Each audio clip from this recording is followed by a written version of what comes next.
Gyms भरे हुए हैं। जिम्स और ऑल फिटनेस के जो ब्रांड्स है वो काफ़ी ज़्यादा हो चुके हैं। हर एक को फिटनेस का पागलपन है, जो मुझे था वो आज के यूथ को है। हम गलत खाएंगे तो गलत असर होगा 1 साल में, 10 साल में, 20 साल में, और वो हो रहा है। सही खाएंगे उसका सही असर होगा। Women is the queen of the house, they burn lot of calories, but when they cook they consume lot of calories. So they gotta be smart in the kitchen. चाहे आप 70 के हैं, 80 के हैं, चाहे आप 10 साल के हैं, वॉक करना इंसान के लिए जरूरी है। हेल्थ इन्फ्लुएंसर गुरु मान हमारे साथ हैं। अमेरिका से आए हैं, अमृतसर से संबंध रखते हैं और खासकर भारत से प्यार है तो मिशन इंडिया फिट आप मूवमेंट चला रहे हैं। Correct. पिछले कई सालों से 13 years। कितनी कामयाबी मिली है इस मूवमेंट में? बहुत यूथ इज़ ऑल जब मैंने शुरू किया था तो फिटनेस की अवेयरनेस बहुत कम थी। बहुत कम फिटनेस ब्रांड थे, फिटनेस जिम थे, और फिटनेस में अवेयरनेस कम होने के कारण बिजनेसेस भी कम थे। So now if you look at gyms भरे हुए हैं। जिम्स और ऑल फिटनेस के जो ब्रांड्स है वो काफ़ी ज़्यादा हो चुके हैं, और यूथ जिसको भी देखो दे जस्ट वाना get fit. So I think youth engage बहुत ज़्यादा हो चुका है। इवन हेल्थ प्रॉब्लम्स चलती जाएगी आबादी के कारण। वी आर टॉप नंबर 1, पिछली बार नंबर 2 थे। सो आई थिंक बहुत ज़्यादा चेंज हुई है, और आई थिंक हर एक को फिटनेस का पागलपन है, जो मुझे था वो आज के यूथ को है। आप यूथ में देख रहे हैं कि वो अवेयरनेस आ चुकी है, क्योंकि इंडिया आपको पता है मोटापे में, डायबिटीज, हार्ट डिसीज सब में सबसे आगे है। तो ये यूथ का आने का कैसे होगा? ये रिवर्स कैसे होगा? यूथ तो ये जो हमारे बड़े हैं वो 20 की एज में जिम तो छोड़ो, वो कभी 50 में जिम नहीं गए। तो there was a no physical health investment जब वो टीन एज थे या 20 में पहुंचे। नाउ ये यूथ आज का ऑलरेडी इन्वेस्टमेंट कर रहा है 20 में फॉर बेटर फ्यूचर। तो ये हेल्थ रिस्क में नहीं जाने वाले जल्दी। डिले होगा, किसी को होगा नहीं होगा, बट वो नंबर जो इसमें बढ़ रहा है वो जब यूथ आगे जाता जाएगा तो वो नंबर साफ होता जाएगा। That's a simple formula. लेकिन जो ऑलरेडी गलती कर चुके हैं उनके लिए आप क्या कहेंगे? वो अब क्या सुधार कर सकते हैं जिन्हें मोटापा है, डायबिटीज है, हार्ट डिजीज है, और आप ये कहते हैं कि दवाइयाँ ना खाएं, अपने खाने और एक्सरसाइज से खुद को ठीक करें? Absolutely. I mean simple. Medical science कब आई है? कौन से साल में आई है? 1000 साल पहले? Answer is no. So it's all eating right. You start eating right, your body will perform right. हम गलत खाएंगे तो गलत असर होगा 1 साल में, 10 साल में, 20 साल में, और वो हो रहा है। सही खाएंगे उसका सही असर होगा। तो you have to feed right. तो उनके लिए ये है कि अपना खुराक ठीक करें। थोड़ी ओल्ड एज में क्या होता है कि it's hard for you to adjust. India का कल्चर बहुत रिच है, वो फूड का टेस्ट, वो चीज़ें आज सेम नहीं है। They have to slow down. वो 90s, वो 70s, 80s का फूड आज नहीं है। आज के दूध में मिलावट है। तो हमारा घर के अंदर दूध भी सही नहीं आता, तो इट्स वेरी चैलेंजिंग। तो यूथ ने क्या करना है? Youth can request their parents, force भी कर सकते हैं, और उनकी डाइट के अंदर से वो गलत चीज़ें निकालें। वो निकालेंगे, मेडिकेशन कम हो जाएगी, नहीं तो हॉस्पिटल के चक्कर लगते रहेंगे और फ़ायदा नहीं होगा। तो उनको थोड़ा सा यूथ ओल्ड एज को जिम जाने की ज़रूरत नहीं है। अगर किचन के अंदर चेंजेस कर ले, जितनी % चेंज करते जाएंगे उतना % पॉजिटिव रिजल्ट मिलेगा। Simple. Very important. General health के लिए आप, मैं अगर 40-50 प्लस लोगों के लिए बात करूं, 5 टिप्स फॉर जनरल हेल्थ जो सबको करना चाहिए। I think physical active, that could be सैर करनी, जॉग करनी, वॉक करनी, कार्डियो करना, साइकिल करना, एनी फिजिकल एक्टिविटी, बैठे ना रहें। Number 2, drink lot of water. पानी बहुत कम पीते हैं, सर दर्द होती है, फटीग है, काम करते रहते हैं, डिहाइड्रेटेड हैं, add more water. Number 3, sugar पर ब्रेक। जितनी खा रहे हैं उसमें आधी कर दे। अगर आप 2 चम्मच चाय में डालते हैं तो 1.5 डाल दो, महीने बाद 1 डाल दो। एकदम 2 निकालेंगे तो चाय अच्छी नहीं लगेगी। एकदम कुछ भी करेंगे ठीक नहीं। एकदम ब्रेक नहीं लगानी होती कभी कार पर। You slowly slow down car, that's the best way to drive. Now that's again, जब हम कुछ चीज़ चेंज करना चाहते हैं, we will give 1 month 2 month time to slow down. Body को सडन चेंज पसंद नहीं है, तो जब कोई भी यू टर्न मारता है, हर कोई उसमें बैलेंस नहीं बना पाता। So you have to slow down in a 2 month plan. Cut down your sugar to have, cut your salt to have, cut your oil to have. मैदा घर के अंदर है तो निकाल दो। ये चेंजेस, 4 चेंजेस, 5 चेंजेस 40 प्लस में कर लो, you will live longer. Otherwise 60 में pass, you never know what's gonna happen. Bharat की महिलाओं को फिटनेस के मामले में आप कैसे दिखते हैं? आई थिंक भारत की महिलाएं एक्टिव हैं घर के कामों में. They burn lot of calories, but when they cook they consume lot of calories. So they got to be smart in the kitchen. जब हम कुकिंग की बात की जाए, they are active. I think जितना वो काम करते हैं, वो जो जॉब हम बाहर 9 से 5 करते हैं ना, उससे ज़्यादा घर के अंदर काम है. क्योंकि सुबह का खाना, दोपहर का खाना, रात का खाना बनाना और प्रिपेयर करना, ये 8 घंटे की जॉब है. मैं कुक करता हूँ, मुझे मालूम है 5-6 मील कुक करनी है, 8 घंटे मेरी कुकिंग में है. I am actually full time chef अपने ही मील के. So you know how much mentally physically involve. And बाकी घर का काम और कितना होता है, चाहे वो कपड़े वॉश का है, चाहे वो डिश वॉश का है, चाहे घर की सफाई है, या कुछ भी है. You know, women is the queen of the house. So now they are really active. So उनको वहाँ पर यही एडवाइस है कि they have to just start you know fixing thing in the kitchen, क्योंकि they are actually active. Gym जाने की जरूरत नहीं है. पर अगर टाइम है और आप शाई, मोस्टली हमारे कल्चर के वुमेन शाय हैं, उनको लगता है सारे उनकी तरफ देख रहे हैं, उनको लगता है कि मैं ठीक नहीं हूँ. वो शर्म है ना, वो हमारे कल्चर का हिस्सा है. तो वो उनको जिम जाने से थोड़ा सा रोकते हैं. डाउट रहता है कि नहीं मैं ठीक नहीं, कोई देखेगा क्या बोलेगा. ये हमारे घर के अंदर के को देखे क्या होगा, दूसरों के बारे में सोचते हैं. Start thinking by yourself. Confidence लाएं. गो टू जिम अगर नहीं जा सकते, इन्वेस्ट 30-40 हज़ार 10 हज़ार machine, cardio, cycle, treadmill, something घर में लाएं. Then you can still burn calories. और जो ये भी अफोर्ड नहीं कर सकते, वो वॉक कर सकते हैं. अरे दैट्स, वो तो हम स्कूल कॉलेज में पढ़ते हैं, morning walk, morning evening, at least walk 1 hour. मेरी मॉम, उनको 1 घंटा चलना है. उन्होंने चलकर मुझे मैसेज करना है, पूरा हुआ. ये रोज का रूटीन है मॉम का. इतना काफी है. इतना है, because she is not that strong to go to gym, you know, and ये bone density is less, lot of other things. Yes. उनको सुबह बताना है मैंने 30 मिनट कर लिया. ये रूटीन है उनका. वो मुझे फीडबैक देते हैं. मुझे और कुछ नहीं चाहिए उनसे. वॉक कैसी, नॉर्मल वॉक या brisk walk? Because women stress बहुत है. Lot of women are depressed. तो जब बैठते हैं डिप्रेशन और हैवी होता है. You have to get up and walk. Walk helps to reduce the stress. Jog, run, all ये चीजें रिड्यूस करती हैं. तो एटलीस्ट वॉक चलें. घर के अंदर कोई भी कोना हो, left to right, walk back and forth, that's it. And that's it. हर उम्र के लिए है. हर उम्र के लिए. अरे walking is one of the most important functionality for human. चाहे आप 70 के हैं, 80 के हैं, चाहे आप 10 साल के हैं, वॉक करना इंसान के लिए जरूरी है. मसल ट्रेनिंग और स्ट्रेंथ ट्रेनिंग लड़कियों के लिए स्टार्ट करना, जिन्होंने नहीं, कुछ तो जा रही हैं जिम, जो नहीं करी, कितना जरूरी है? और बहुत जरूरी है. देखिए, मैं ऐसे बोल रहा हूँ, घर का सारा काम वुमेन करते हैं. तो if you are not strong enough, you gotta be strong to lift cylinder, boxes, बच्चे, ग्रॉसरी. ये कंधे पर बच्चा उठाना is not a small thing. वो जब 10 किलो का है, 20 किलो का है, lot of weight on your shoulder. You gotta be strengthen your shoulder, strengthen your arm, strengthen your back. तो अक्सर मेरे बैक पेन होती है, like because we are not physically strong. तो जिम जाने से वुमेन या कोई भी ह्यूमन, जो नॉर्मल हम काम करते हैं, झुकना, बैठना, चलना, भागना, इन सभी में उन मसल्स को स्ट्रेंथ मिलती है. तो अगर स्क्वाट लगाएंगे, तो जब आप सारा दिन बैठते हैं, खड़े होते हैं, बैठते, we squat all day. Chair पे बैठ गए, कार में बैठ गए, बेड में बैठ गए, घर के सोफे में बैठ गए, वी स्क्वाट. मान ली कितने रैप्स का भी काउंट करके देखना.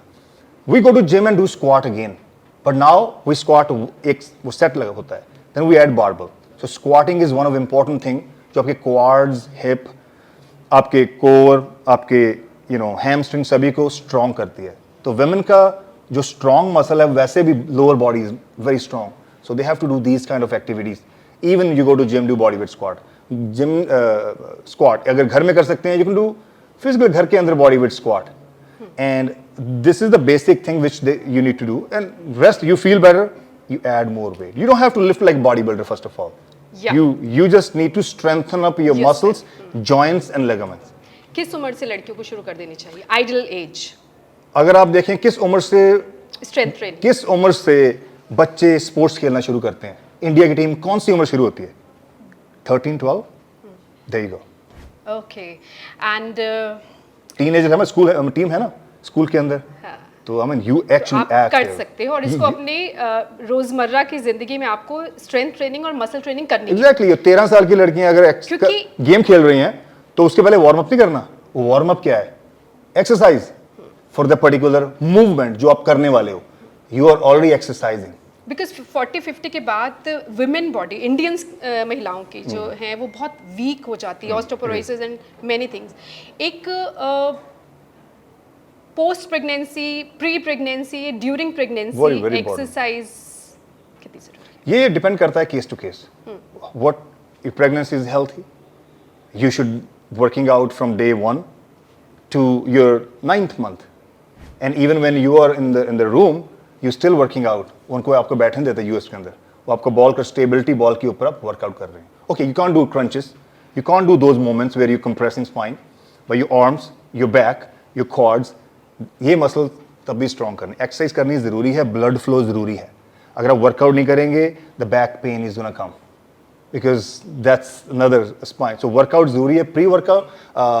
प्री प्रेगनेंसी और प्रेगनेंसी के दौरान जिम के अंदर आप किसी यहाँ कंसल्ट करना जरूरी है, because again depends on case to case. Some of the case are very sensitive, there are some other, you know, I don't know how their treatment going on, based on sometimes you don't have to. If your water is fine, everything is fine, you keep working. If there is any leakage, you gotta take rest. Again, case by case. So during pregnancy के बाद postpartum जो है वो बहुत बड़ा face है। कईयों को डिप्रेशन भी हो जाता है। Mostly हर किसी को होता है। If you're breastfeeding, it's gonna be very challenging, you know, and that's why a lot of people go in the formula milk, क्योंकि it's a good, better, at least you can sleep, and someone else can feed. But if there's the feeding of those 6 months is very challenging. उसमें यही है कि you know they're part of life, that every woman goes through. But once you are all fine, I think you need to go back to your routine, get vitamin C, add more omega-3. Your skin will be back, क्योंकि last year your skin is going to go back. You have to make sure कि आपका वो खाने का pattern ठीक हो. It will take 12 months, you'll be fine. Sehatnama with Rajendra में मैं मेनोपॉज से रिलेटेड बहुत सारी वीडियो बनाई, क्योंकि अवेयरनेस नहीं है इंडिया में। सो पेरी मेनोपॉज, ड्यूरिंग मेनोपॉज और पोस्ट मेनोपॉज सबसे ज़्यादा जो प्रॉब्लम हो रही है वो ऑस्टियोपोरोसिस की, जो यहाँ की महिलाएं जूझ रही हैं। हड्डियाँ खोखली हो जाती हैं और वो जो गिरे और हड्डी टूटने वाले चांसेस बहुत होते हैं। Fragile, lot of. तो उस उम्र में आपको लगता है एक्सरसाइज कितना हेल्प कर सकती है और क्यों करनी चाहिए? I think there need to look the bone density. If your bones are weak compared to when you're young, you need to look at your calcium intake, vitamin D.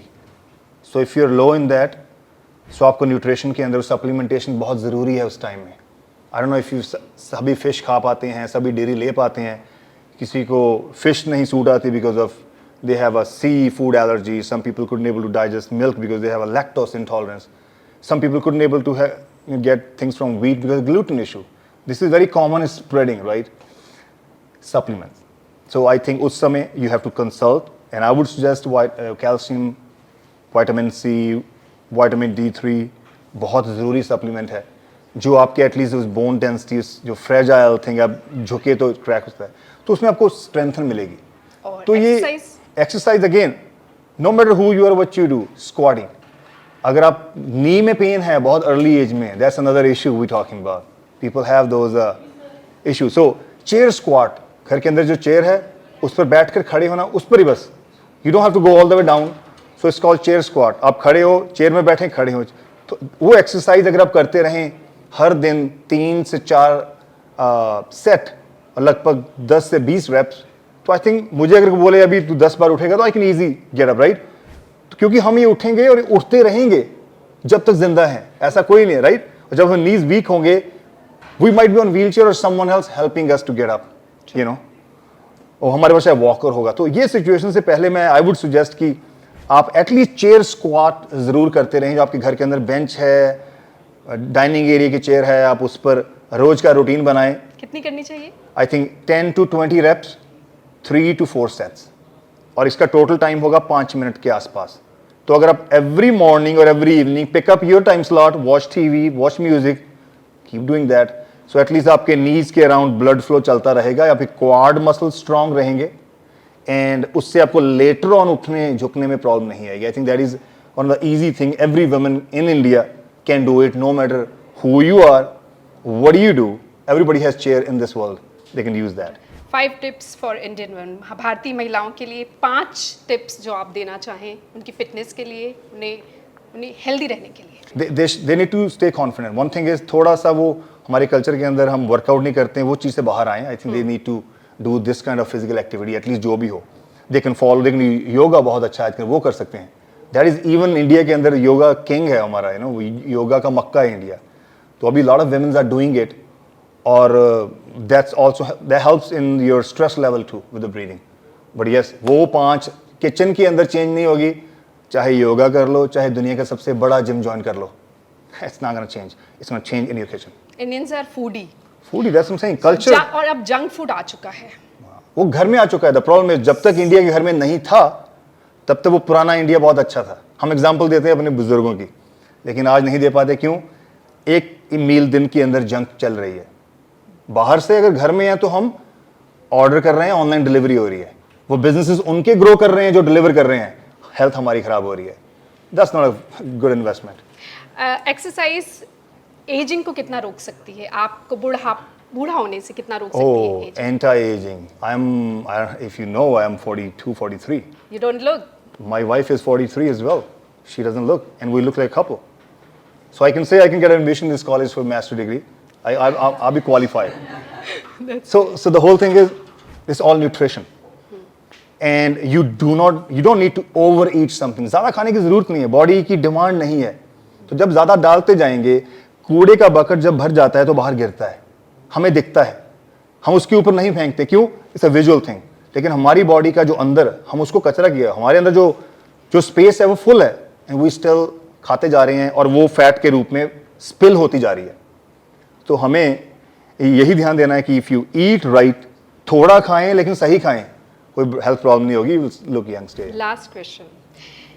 सरसों के तेल को आप बैड ऑयल बताते हैं, लेकिन यहाँ के टॉप मोस्ट न्यूट्रिशन सरसों का तेल खाने की सलाह देते हैं. देखिए, मैं नहीं बताता हूँ. कंट्रोवर्सी है. देखिए, कोई भी चीज़, हर एक चीज़ बैड भी है और गुड भी है, ऐसा नहीं है. वो हम एग्जांपल देते हैं पुराने बंदों की. मैंने भी सरसों के तेल के अंदर जो मुझे घर वालों ने खिलाया है, लेकिन मैंने पिछले 22 साल से नहीं खाया. यूएस के अंदर बैन है, तो मैं नहीं, जब बैन है तो उस कंट्री में नहीं मिलेगा. It is ban in America. India का ब्रांड वहाँ मिलता है, वहाँ लिखा होगा external use only, special Indian bottle के ऊपर लिखा हुआ है. yes. If I am using, मैं यूज कर रहा हूँ क्योंकि पुराने टाइम में यूज किया है, I can do that. But I have a better option. I have a better option then सरसों का तेल. How about that? इज सरसों का तेल is number 1 in the world? Answer is no. Then I am using number 1 then, but question ये है कि it's affordable oil in India and people using it. So तेल की यूसेज के ऊपर डिपेंड करता है. आर यू यूजिंग सरसों का तेल 3 times 4 times a day? It's bad. If anyone prove me it's good to use 4 times, I will quit fitness.